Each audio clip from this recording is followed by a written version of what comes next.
আমি এই হাদিসটির প্রেমে পড়ে গেছি।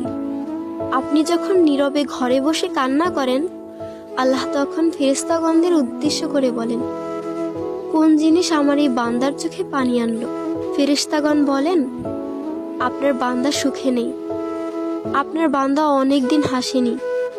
এই বলে ফেরেশতাগণ কান্না করতে থাকেন এবং আল্লাহকে বলেন, হে আমার রব, আপনি জানেন আপনার এই বান্দার হৃদয়ে কি রয়েছে, অতএব আপনি তার জন্য সবকিছু সহজ করে দিন। আল্লাহ বলেন, আমার এই বান্দা এমন কিছু জীবন থেকে হারিয়ে ফেলেছে যা সে অধিক ভালোবেসেছিল। অতএব আল্লাহ বলেন, আমি শপথ করছি, আমার বান্দা তার জীবন থেকে যা হারিয়েছে এর চেয়ে উত্তম জিনিস তাকে এনে দেব, যা দেখে দুনিয়া ও আখিরাতের সবাই বিস্মিত হবে। আলহামদুলিল্লাহ।